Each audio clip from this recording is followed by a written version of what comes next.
Hi, welcome to DrumWise Meets. Today I'm here with a drummer who's worked with the likes of Shakira, Farrell and Tegan and Sara. This is DrumWise Meets Brendan Buckley. Hi Brendan. How's it going?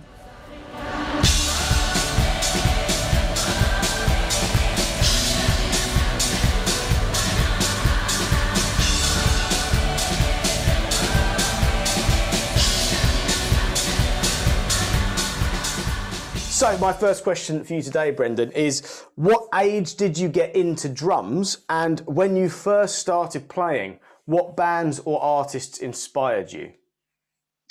Oh, well, that's a great question. Let's see. I think I started playing the drum set around the age of 13 or 14 years old. The first drum set I might have ever played was sitting in the back of a orchestra room, a band room at school. I was playing trumpet in the concert band, but I saw this drum set that wasn't being used, and I would go and play beats on it, maybe in between periods. And that was my first introduction to drums, and I loved it. And I would watch MTV, and I would study other drummers that I saw doing music videos. And probably the bands I loved the most when I was 14 to 16 years old. Let me think. I loved Stuart Copeland from The Police. That was a huge influence for me. How can you not love Neil Peart? A friend of mine gave me moving pictures on a cassette once, and I really liked that. I liked Van Halen a lot, Led Zeppelin, Jimi Hendrix Experience, The Cure, a band called Fugazi. It's a hardcore band I really liked a lot. Those are the ones that really I seem to remember a lot from that period. Excellent. And when you first started, what was the first drum set that you owned? I bought a used drum set off of a neighbor. It was a Black Pearl Export, and it was really exciting when I bought this. But it came as a double bass drum kit and 2 rack toms, a floor tom. And it looked a lot like maybe the drummer who I bought it from was very into Tommy Lee, because it looked a lot like his kit. And then I remember bringing that to a rehearsal once in a band, like a school band. And the teacher was nice enough to say, "Hey, man, maybe next week, maybe only bring 1 bass drum and to jazz band practice." I'm like, "Oh, okay, no problem." So, and taught me to reduce my kit a little bit before I actually learned how to play. Excellent. And the next part of that question is, do you still have it? No, where'd it go? I traded it for another Pearl kit, but this Pearl kit was like an old one, like a late 60s, early 70s, Japanese, like kind of like, it looked a little bit more like a Ludwig. It had this like a blue oyster wrap, and because I just thought it looked and sounded so cool, this vintage kit, and I traded it. I had that kit for a while, and that sat at my parents' house in New Jersey up until I sold it a couple of years ago to the editor of Modern Drummer, Adam Budowski. He bought it for his son. And while we're talking about equipment, what's your current setup? Obviously, it might be different in your studio to live, so you can talk to us about both. It's up to you. Mm-hmm. Oh yeah, I can talk about drums forever. So just keep them coming. But yeah, if I play live, my go-to, what they call is like your backline rider, is like what you would request if you had to request a drum set. It's normally a 22-inch bass drum, 13-inch rack tom, 16 and 18-inch floor toms, 14-inch snare in the middle, 13-inch snare off to the left of my hi-hat, like a hi-hat, 2 crashes, a ride, and a china. Usually that's a kit that makes me feel very comfortable. Yeah. I adjust everything depending on the gig, though. Sometimes it might be 12, 14, 16-inch toms. Sometimes I do 2 rack toms, so 12, 13, or 10, 12, depending on the gig. And it all depends on, I guess, the style of music and how melodic I want the toms to sound. If I want them to sound a little thuddier, they're bigger. If I want them to sound more like notes, like doom, doom, doom, doom. Then they're a little smaller. Um, yeah, and I endorse DW. I have been endorsing DW for about 20 years now. So pretty much that's all I use on the road and a lot of what I use in the studio. What is this behind me? Yep, this is a DW right now acrylic kit that I was using yesterday. And but I do have a pile of drums from the 60s, 70s, and 80s also that I like to use for certain projects where that's really the taste, really the sound for that one album or song or something like that. Mm, good stuff.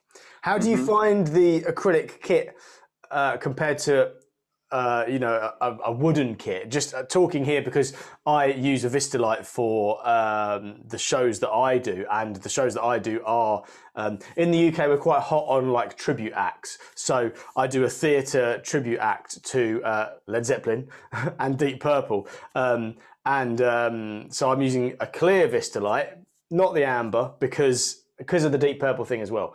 But I find it, such a different sound to my, Hmm. to my classic maple. So Oh yeah. what do you find when you're recording it? Um, let's see. A friend of mine, a drum builder, explained to me once that so much of your drum kit comes from how it reacts to the heads you put on it. And he said that acrylics are even more sensitive to the change in drum head than even a wood drum set. So if you go from a single ply to a double ply coated to clear, pinstripe to something, CS dot, it's going to drastically sound different as opposed to a little bit. So, and I have found that. I have found that I've had it really, really magnifies the sound of that drum head that you put on. But that being said, this kit is a special one. I had it custom made. There was a time where DW wouldn't touch an acrylic drum set. It was in their motto, wood only. But I was doing a gig once where I had to use an acrylic kit. The artist asked me to. So they said, well, here's what we're going to do. You buy the shells, we'll put it together so it'll look like a DW kit, but we don't really acknowledge that. So I bought it from a company called RCI Starlight, which makes I've heard that it's the best sounding acrylic shells out there.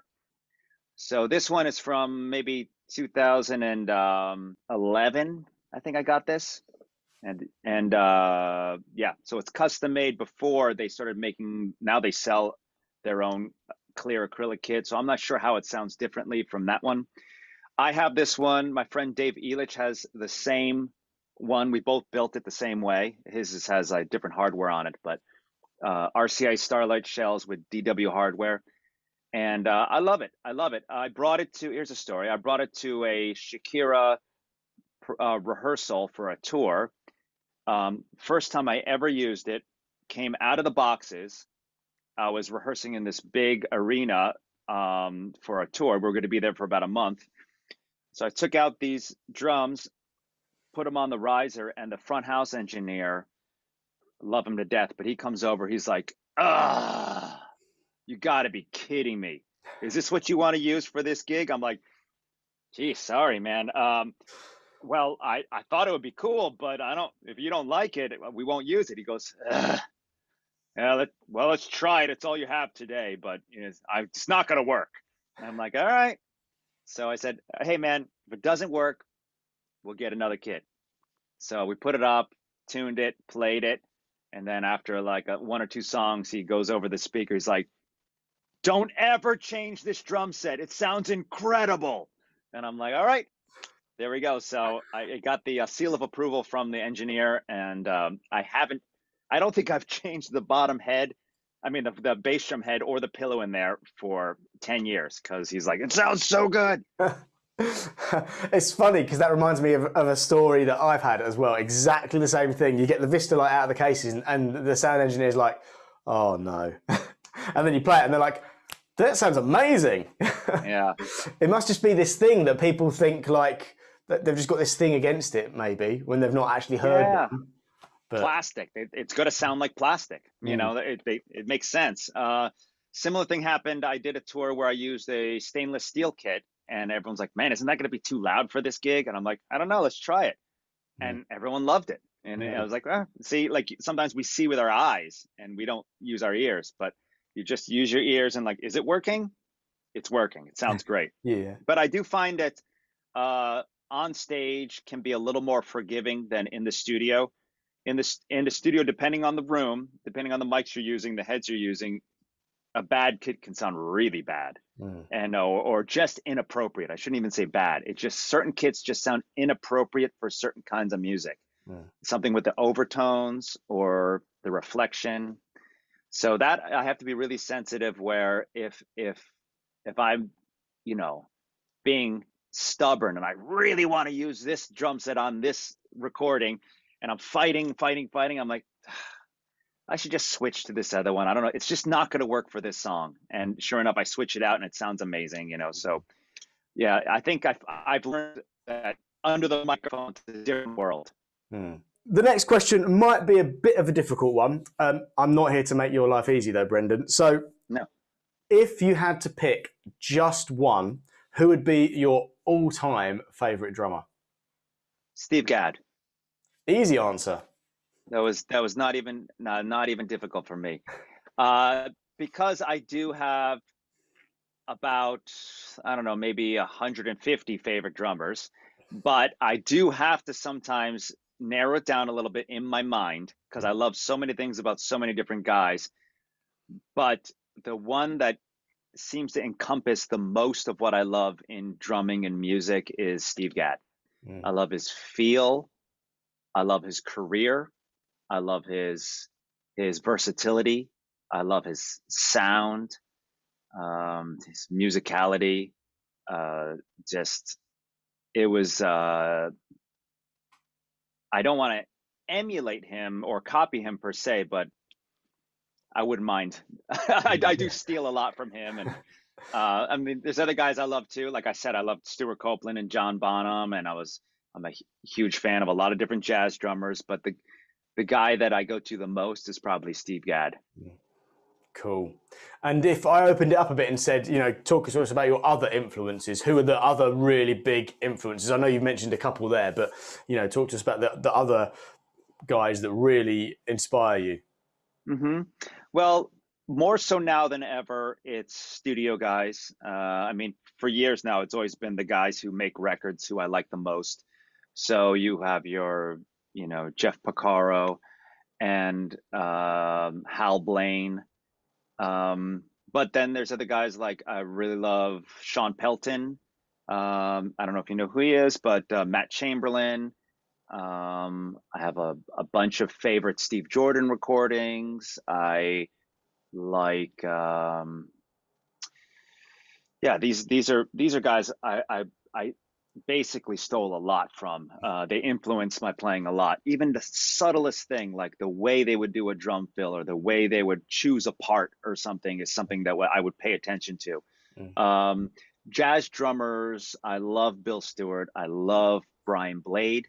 Those are guys who their voices and their touch just hit me a certain way. I don't know. Who am I missing? Throw a couple at me.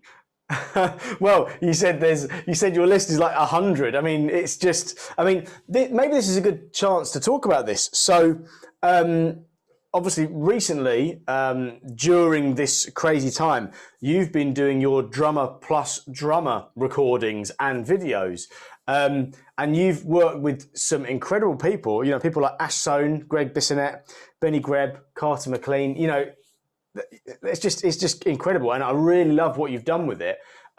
Maybe talk to us about how that came about, what it is, and, you know, maybe a couple of people that you've worked with that, you know, you're like, wow.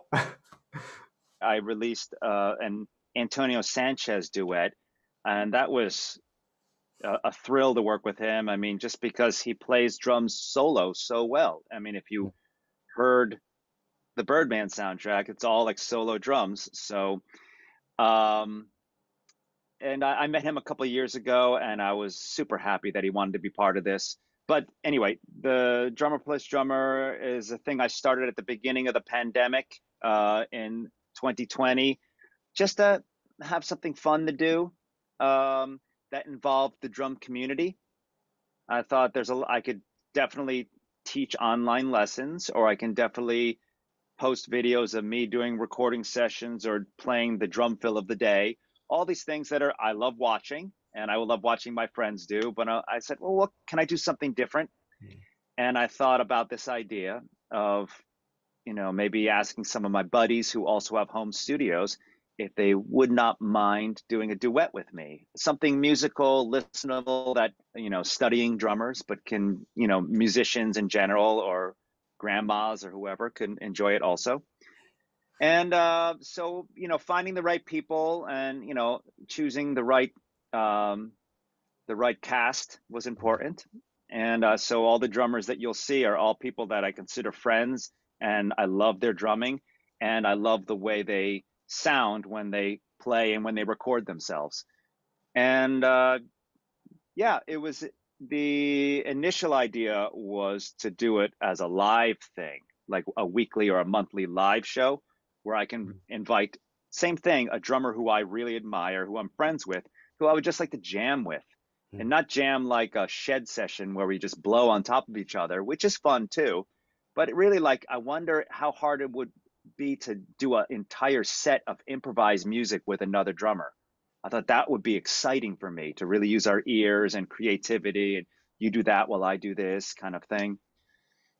And that morphed into the virtual version. Yeah, and I usually try to keep it to 1 minute because of people's attention spans. And but it's been so fun. It's been so fun. Yeah, I mean, Benny Greb is a superhuman being, and I love working with him. I like hanging with him, but I'm glad he did it. Ash was so down to do it, and he always sounds good. And Aaron Comez slayed 2 episodes, and Carter did too. And Carter was my prototypical person who I would love to do it with, because I'm like, man, he sounds so good by himself. I just want to kind of like insert like a tambourine part in there somewhere. but and then all these other guys, I have friends in LA, friends around the globe that I've done it with already, or I've asked, and they're in the queue. There's a lot of people, a couple more English drummers are in the queue, which maybe in the next month or two. And yeah, I'm just happy people like it. Yeah. It's a really great thing, and people watching this, really check it out. We'll make sure we put a link somewhere in the video, Drummer Plus Drummer. And thank you for doing it, because I think it's a really nice thing to do something for the drum community, during this time. And that is kind of exactly what I've tried to do with these interviews. I know that, hopefully we're kind of coming out the other side now, but I just hope that, people have watched this and it's kind of kept them sane or entertained, over this time. And I think the drum community is such I don't know what the word is, but it's such a unique thing. I don't know if like guitarists and so on have this same sort of thing that the drum community seems to have. I wouldn't know because I'm not a guitarist, but I don't think it's quite the same, is it? So. No, the drummers are a rare breed, and there's a worldwide brotherhood that I've witnessed ever since.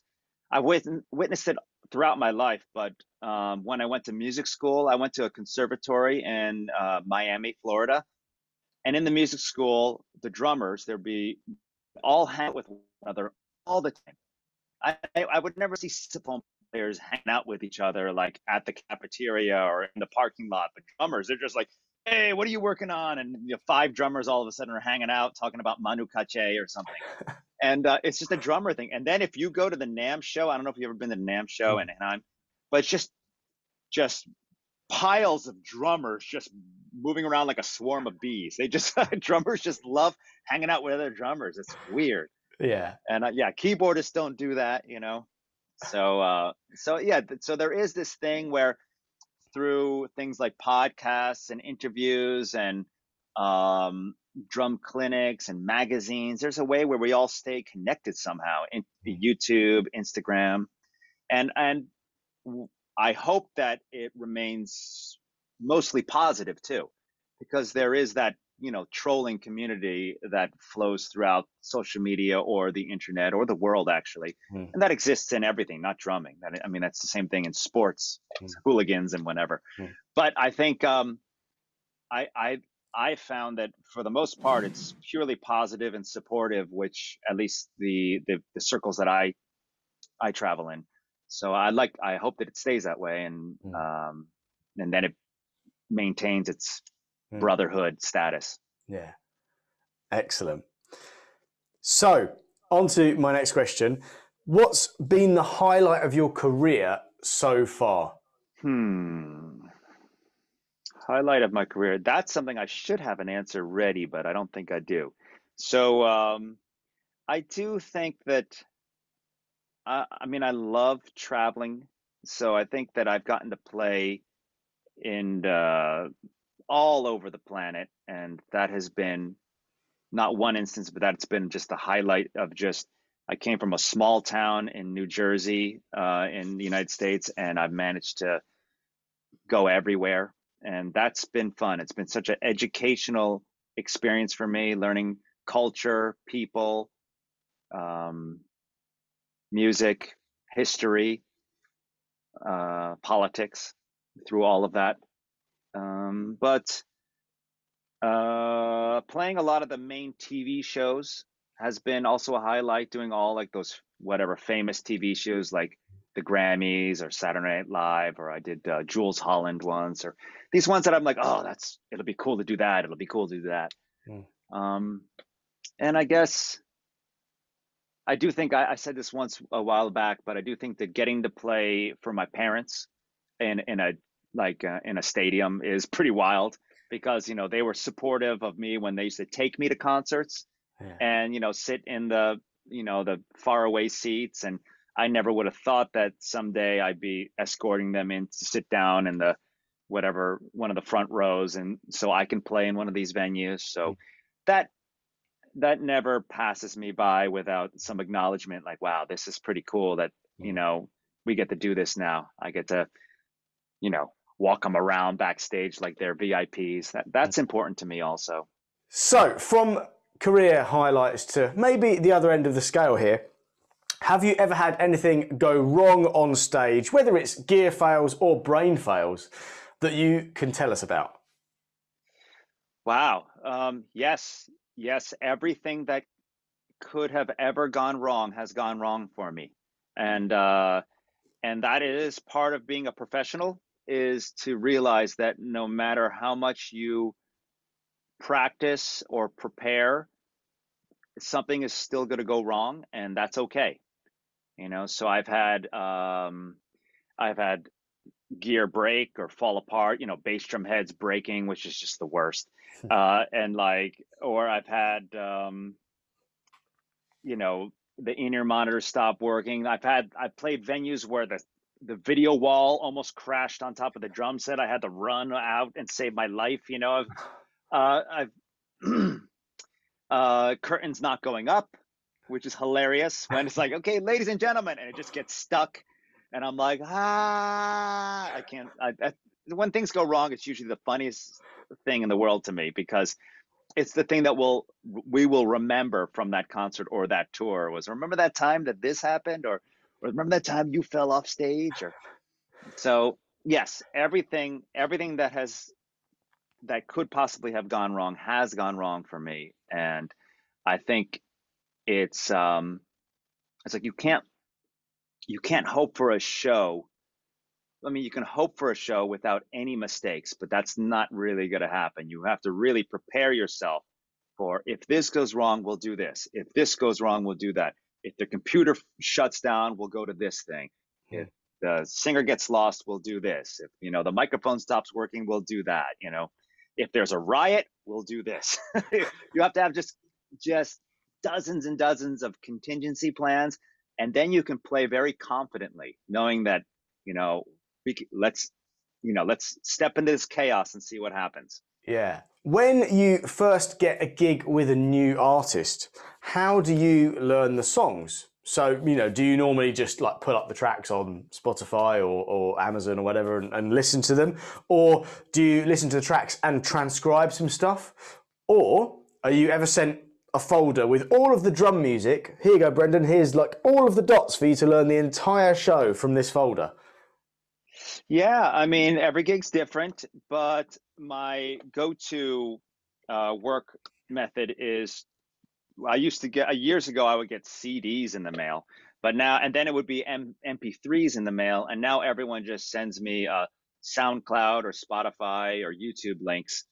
But I usually just collect all the songs that I need to know if it's 7 or 8 songs for a showcase or maybe 20 songs for a tour, and then I'll listen to them all, and then I'll write my own charts for them. Almost always I write my own charts.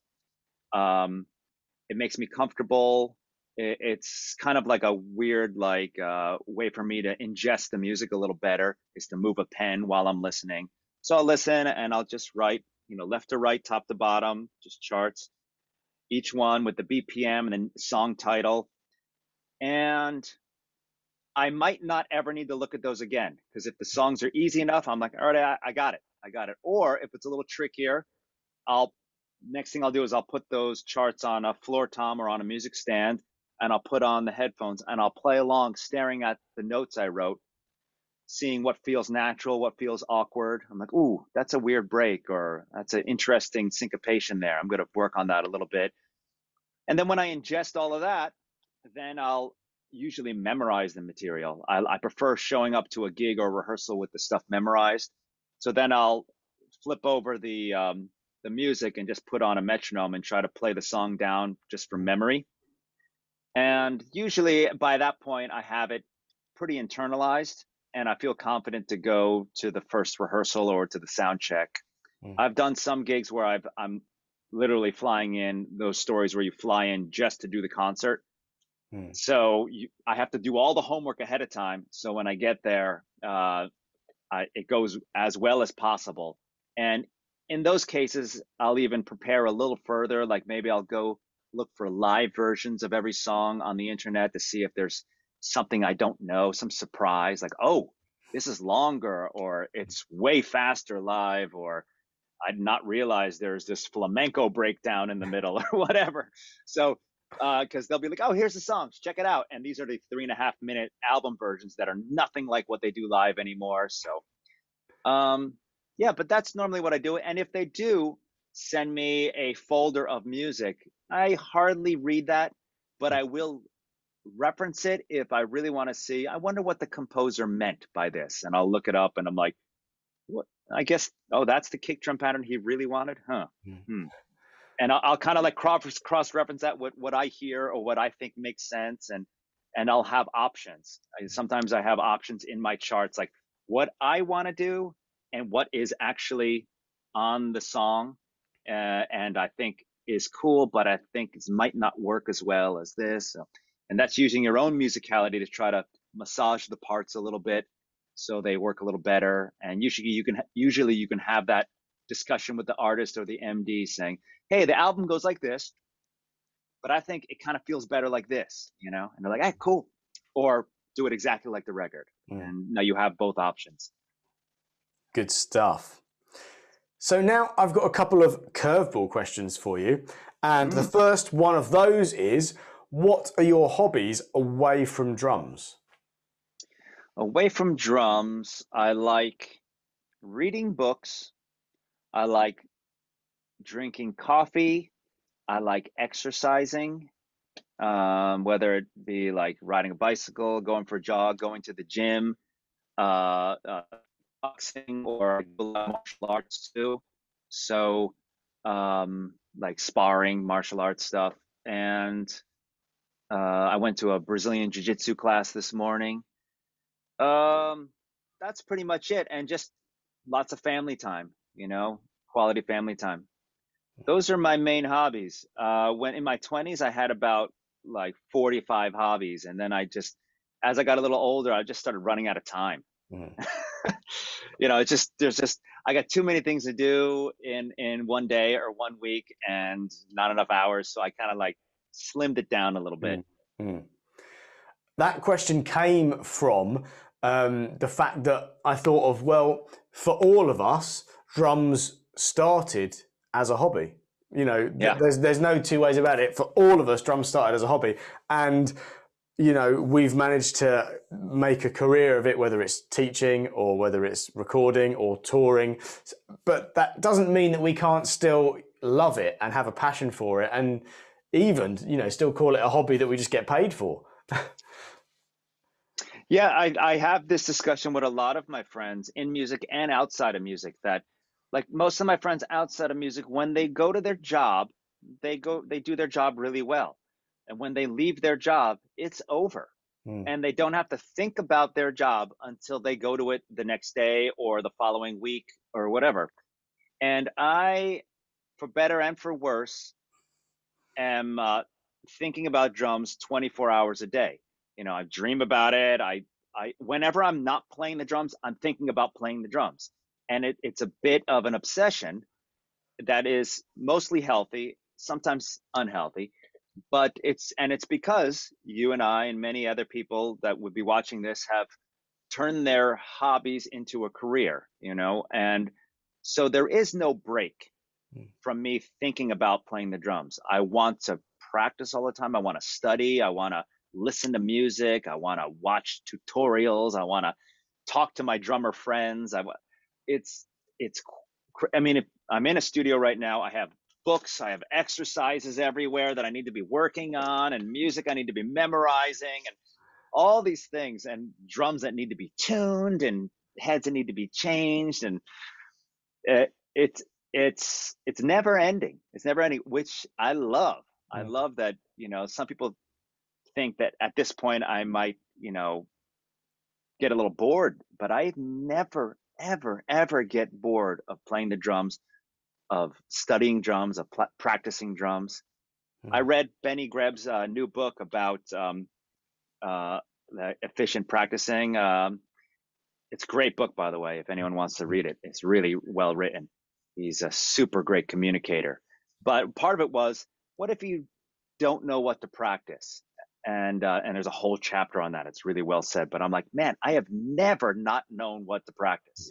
I always have more things to practice than I have time for. So I have to actually whittle it down and Mm. say, okay, this week I'm only working on this, or today I only have an hour or 3 hours to do this.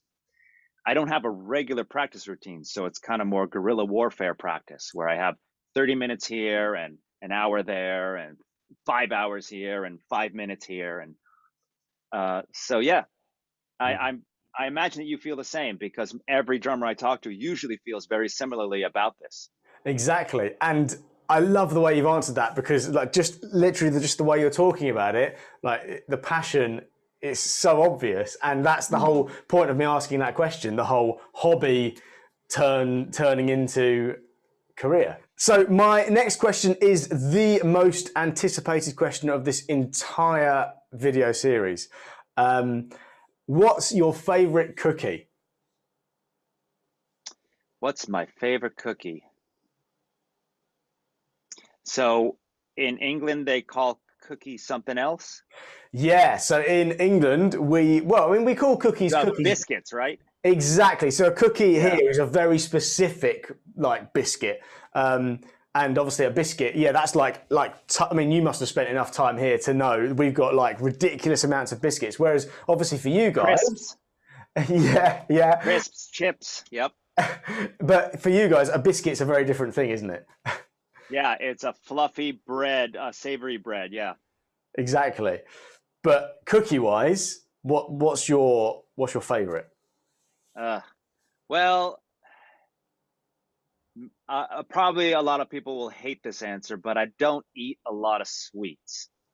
Not Mhm. that I don't love them. I love sweets, but I just don't eat a lot of desserts or, you know, stuff like that. But a good chocolate chip cookie where it's kind of melted, Oh yeah. you know, Mhm. it's just it's heaven. It's heaven in a little disc. So I would have to go with that as maybe my first choice, because dark chocolate is probably one of my vices, you Mm. know. And so if you have a little cookie, a little biscuit with chocolate chips in there, I'm hardly ever going to say no to that. Mm. And you already said earlier that you're into coffee. So would your cookie and your coffee ever meet? Are you a dunker? I do more of the dunking in milk, Ah, which is something that it works well for me. And okay, if we're gonna go down this path, you want to go down this path? yeah. Okay, there are certain cookies or biscuits that are dunkable, meaning they're not super thick and soggy. They'll actually soak up the liquid a little bit. So if you have one that's kind of like, it's going to act a little bit like almost like a sponge, and it's Mm, going to soak up a little bit of milk. That's a great combination. So certain cookies taste good by themselves, but not dunked, and mm. certain ones are kind of bland by themselves, but with the combo, it's magic. But I will do the coffee dunking sometimes, but I rarely do that. Mm. There's Yeah. also the tea dunking. I remember my parents used to let me dunk Nilla wafers in their tea when I was a kid, which is very nice of them because why did they want crumbs in their tea? But they would let me do that as a little kid. Yeah. Excellent. See, you weren't expecting that question, were you? See, No, I wasn't expecting it, and I don't think I've ever been asked that before. So congratulations. boom. There we go. Now back to the serious questions, and my final question for you today. If you could give one piece of advice to your younger self, so when you first started playing drums, or when you first started taking drums seriously, what would that advice be? Yeah, let me think about this a moment because there's a lot of things uh, a lot of things I made mistakes along the way, but I don't know if I would have changed them because, of course, they say that forms who you are, and um, you learn from those mistakes. So there's not a lot of things I would have changed. But when I give advice to people who ask me a question like that, I would say become somewhat familiar with the business side of music. You don't have to be some cutthroat Wall Street, executive or something, but maybe it's not that healthy to just go through your entire life as a career musician just with this idealistic artist who's like, oh, I'm just going to make art, just making art, nothing matters. And I think I had a bit of a uh, mental picture of being a drummer. Like, nothing matters. I just need my drum set and nothing else. A drum set and my car, and maybe a place to live, and some money, and some food. And, and the things grow. And I'm like, oh, wait. So there are things that maybe I should have thought about, organized a little better. And I'm not bad. I'm quite good with balanced in all those departments. But I think maybe I would suggest to other musicians to give it some thought as to maybe investing a little bit, as monitoring your overhead, your monthly payments of whatever you owe, depending on if it's a car or where you live, or I don't know, Hmm. your data plan. Yeah. But I think that, and that will help you have more time to play the drums, or have more time to choose the gigs you want to do or the people you want to play with. Um, yeah, don't go into debt at an early age and then spend the rest of your life trying to pay that off. You know, so that's not a fun musical answer, but I think it does help if you keep that, and you don't have to be like super businessman, because no one likes that either. If you're around where a bunch of musicians and one guy's just talking about his portfolio all day long, that's really annoying. So, but just being a little bit smart about that stuff helps a lot, I think, as you get into your 30s and 40s. Hmm. No, great answer. Excellent. Good stuff. So I'll just do a little sign off and then I'll stop recording. Cool. So Brendan, thank you so much for spending your time with us here at DrumWise today. It's been a real pleasure talking with you. Oh, thank you for inviting me. It's a pleasure to be here.